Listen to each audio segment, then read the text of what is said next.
کسی کو سینٹ کے الیکشن جیتنے، کسی کو اپنی سیٹیں بچانی، کسی کو اپنے مستقبل سنوارنے، اور تو ان کے پاس ٹائم نہیں۔ الذین مکناہم فی الارض اقاموا الصلاۃ وآتوا الزکاۃ وامروا بالمعروف ونہوا عن المنکر، جنہیں ہم زمین میں اختیار عطا کریں گے وہ نماز کا نظام قائم کریں گے، وہ نماز کا نظام قائم کریں گے، وہ نیکی کا حکم دیں گے اور بدی سے روکیں گے۔ حکمرانوں سے ہم کہنا چاہیں گے اللہ نے طاقت دی ہے، اختیار دی، اللہ پوچھے گا، اور جو سمجھتے ہیں کہ ہمارے حاکم یہ نہیں کر سکتے تو ان کو ہٹ جانا چاہیے اسمبلی کے اندر سے۔ جرم میں مبتلا ہے پھر آپ بھی،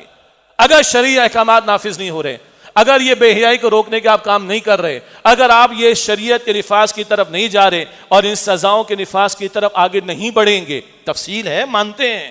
لیکن کوئی اگر اس کی فکر نہیں ہے اللہ پوچھے گا ضرور۔ اس آیت کے آخر میں سورہ حج کی آیت 41 وَلِلَّهِ عَاقِبَةُ الْأُمُورِ، اور سارے معاملات اللہ کی طرف لوٹائے جائیں گے، اللہ پوچھے گا ضرور۔ میرے گھر کا ذمہ دار میں ہوں، اللہ مجھ سے پوچھے گا، ہاں 25 کروڑ کے ذمہ دار تم ہو، 25 کروڑ پر تمہارا اختیار ہے، اللہ تم سے بھی پوچھے گا۔